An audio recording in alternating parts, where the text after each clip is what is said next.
প্রিয় শিক্ষার্থী ভাই বোনেরা, কেমন আছো তোমরা? আশা করি সবাই সুস্থ এবং ভালো আছো। গুরুকুল ইউটিউব চ্যানেলের পক্ষ থেকে তোমাদের জন্য অসংখ্য শুভেচ্ছা।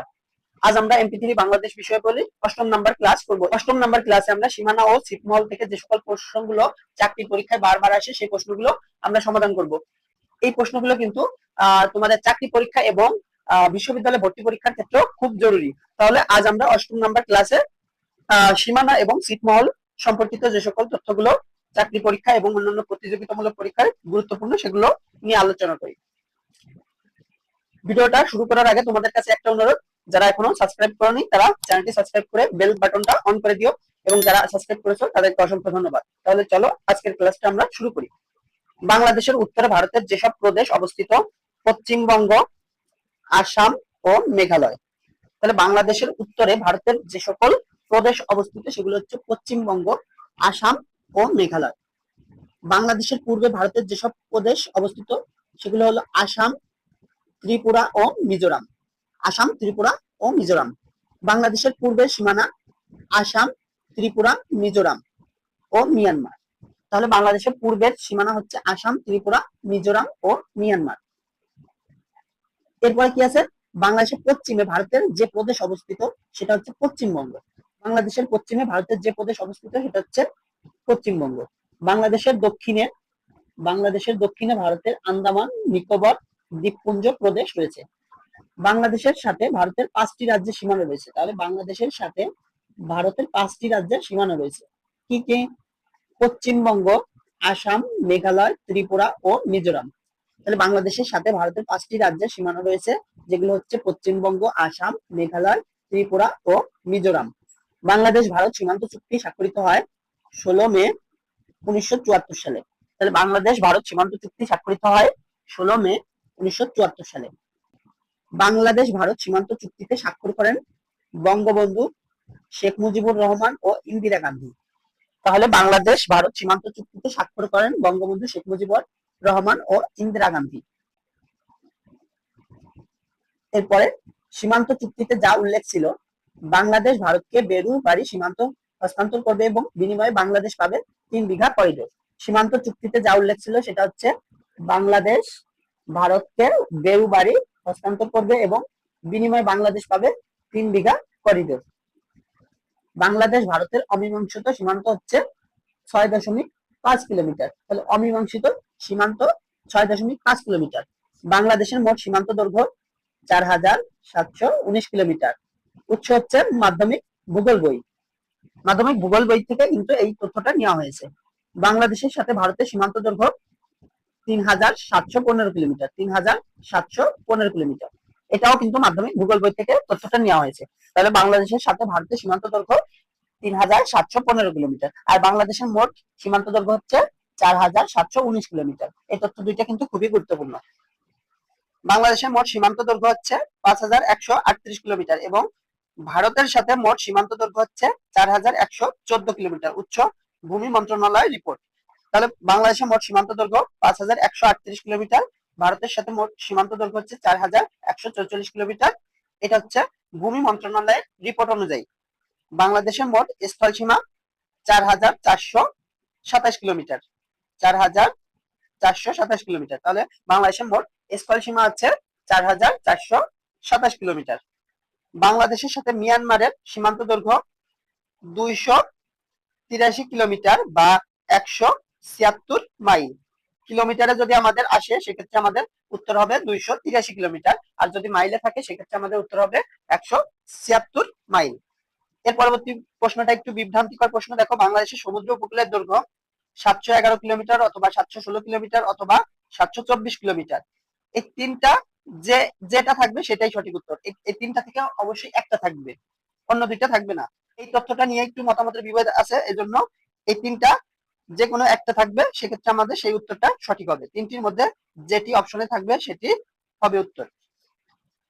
তাহলে বাংলাদেশের সমুদ্র উপকূলের দৈর্ঘ্য 711 কিলোমিটার অথবা 716 কিলোমিটার অথবা 724 কিলোমিটার, যে কোনো একটা উত্তর থাকবে, সেটাই আমাদের সঠিক বলে ধরে নিতে হবে। কক্সবাজার সমুদ্র সৈকতের দৈর্ঘ্য 155 কিলোমিটার বা 120 কিলোমিটার। কক্সবাজার সমুদ্র সৈকতের দৈর্ঘ্য 155 কিলোমিটার বা 120 কিলোমিটার। এক্ষেত্রে কিন্তু 155 কিলোমিটারটাই বেশি পরীক্ষায় আসে। 120 কিলোমিটার তেমন একটা আসে না, সেক্ষেত্রে আমাদের 155 কিলোমিটার আমরা আমরা 155 কিলোমিটারই পড়বো। এর পরবর্তী প্রশ্ন, কুয়াকাটা সমুদ্র সৈকতের দৈর্ঘ্য কত? 18 কিলোমিটার। 18 কিলোমিটার। বাংলাদেশের রাজনৈতিক সমুদ্র সীমার দৈর্ঘ্য হচ্ছে 12 নটিক্যাল মাইল বা 22 কিলোমিটার। বাংলাদেশের রাজনৈতিক সমুদ্র সীমা 12 নটিক্যাল মাইল বা 22 কিলোমিটার। বাংলাদেশের অর্থনৈতিক সমুদ্র সীমা 200 নটিক্যাল মাইল বা 367 কিলোমিটার। তাহলে বাংলাদেশের অর্থনৈতিক সমুদ্র সীমা 200 নটিক্যাল মাইল বা 367 কিলোমিটার। এই প্রশ্নগুলো কিন্তু নটিক্যালে থাকে, বেশিরভাগই কিন্তু নটিক্যাল মাইলে থাকে। সুতরাং এক্ষেত্রে আমাদের বাংলাদেশের রাজনৈতিক সমুদ্র সীমা 12 নটিক্যাল মাইল এবং বাংলাদেশের অর্থনৈতিক সমুদ্র সীমা 200 নটিক্যাল মাইল, এইভাবে আমরা পড়বো। এই প্রশ্নগুলো কিন্তু খুবই ইম্পর্টেন্ট প্রশ্ন, এগুলো তোমরা একটু নোট করে রাখতে পারো যাতে তোমাদের পরীক্ষার আগে তোমরা শুধু রিভিশন করে পরীক্ষার হলে যেতে পারো। এর পরবর্তী প্রশ্ন, আমাদের বাংলাদেশের সীমান্ত থেকে ফারাক্কা বাঁধের দূরত্ব কত? ফারাক্কা বাঁধ বাংলাদেশের সীমান্ত থেকে 16.5 কিলোমিটার বা 11 মাইল দূরে অবস্থিত। 16.5 কিলোমিটার বা 11 মাইল দূরে। বাংলাদেশের সীমান্তবর্তী ভারতের জেলা কতটি? ভারতের জেলা হচ্ছে 15টি। বাংলাদেশের সীমান্তবর্তী ভারতের জেলা 15টি।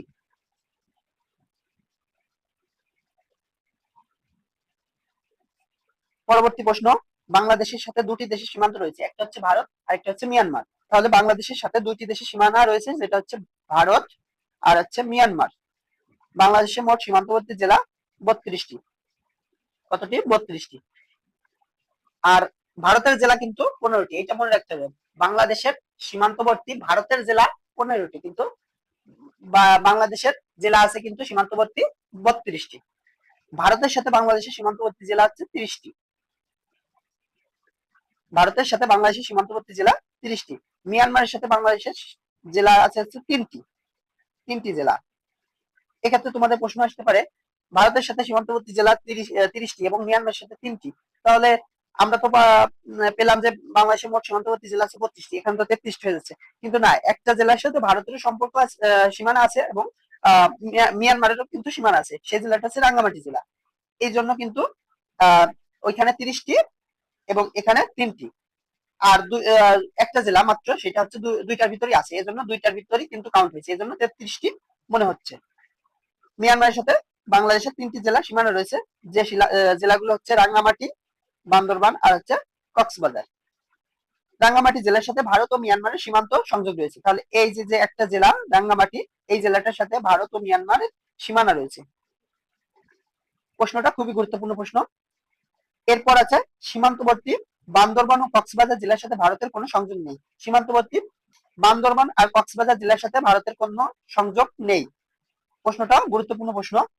এই সীমান্তবর্তী এই দুইটা জেলার সাথে হচ্ছে শুধু মিয়ানমারের সংযোগ আছে, এই জন্য ভারতের সংযোগ নেই।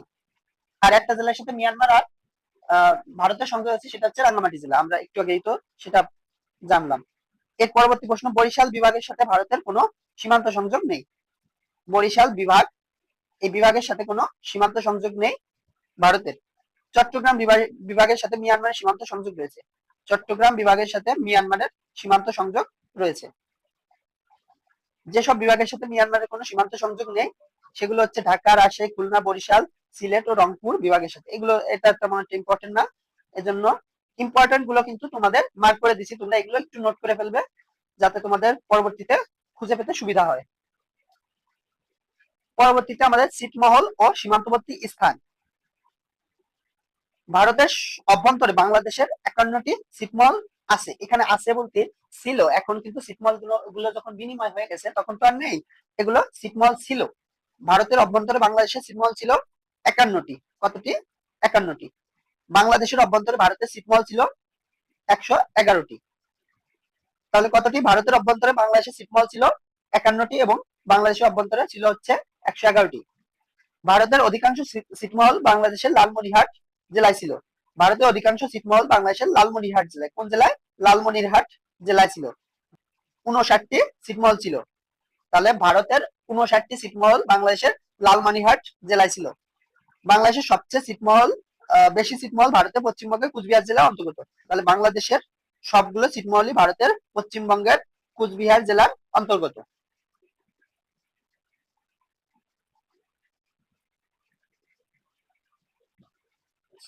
বাংলাদেশের সর্ববৃহৎ ছিটমহল দহগ্রাম, অঙ্গপোতা, লালমনিরহাট জেলা ও পাটগ্রাম থানা। তাহলে বাংলাদেশের সর্ববৃহৎ ছিটমহল হচ্ছে দহগ্রাম, অঙ্গপোতা ছিটমহল, যেটা হচ্ছে লালমনিরহাট জেলা ও পাটগ্রাম থানায়। বেরুবাড়ি ছিটমহল বাংলাদেশের পঞ্চগড় জেলায় অবস্থিত। তাহলে বাংলাদেশের পঞ্চগড় জেলায় বেরুবাড়ি ছিটমহল ছিল। ভারত বাংলাদেশের জন্য 3 বিঘা করিডোর খুলে দেয় 26 জুন 1992 সালে। ভারত বাংলাদেশ দেশের জন্য 3 বিঘা করিডোর খুলে দেয় 26 জুন 1992 সালে। 3 বিঘা করিডোরের আয়তন বা মাপ, এই প্রশ্নটা তেমন একটা গুরুত্বপূর্ণ না, এগুলো স্কিপ করে আমরা পরবর্তীতে চলে যাই। 3 বিঘা করিডোর তিস্তা নদীর তীরে অবস্থিত। তাহলে 3 বিঘা করিডোর তিস্তা নদীর তীরে অবস্থিত, যেটা হচ্ছে ভারত বাংলাদেশকে দিয়েছিল 3 বিঘা করিডোর।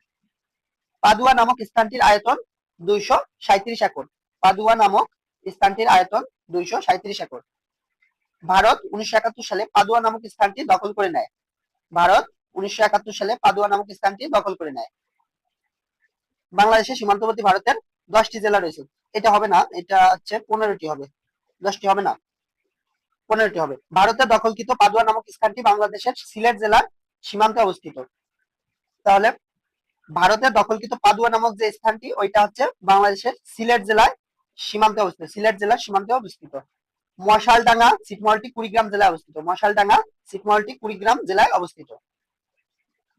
JBWG এর ফুল মিনিং হচ্ছে জয়েন্ট বাউন্ডারি ওয়ার্কিং গ্রুপ। পরবর্তী টপিক হচ্ছে জেলাভিত্তিক ছিটমহলের সংখ্যা। লালমনিরহাট জেলায় ছিটমহল ছিল 59টি। তাহলে লালমনিরহাট জেলায় ছিটমহল ছিল 59টি। পঞ্চগড় জেলায় ছিল 36টি। কুড়িগ্রাম জেলায় ছিল 12টি। নীলফামারী জেলায় ছিল 4টি। এগুলো কিন্তু ভারতের ছিটমহল। বাংলাদেশের ভিতর ভারতের ছিটমহলের সংখ্যা হচ্ছে 111টি। আর কোন কোন জেলায় ছিল? লালমনিরহাট জেলায় 59টি, পঞ্চগড় জেলায় 36টি, কুড়িগ্রাম জেলায় 12টি, নীলফামারী জেলায় 4টি। পরবর্তী টপিক হচ্ছে সীমান্তবর্তী স্থানগুলোর অবস্থান।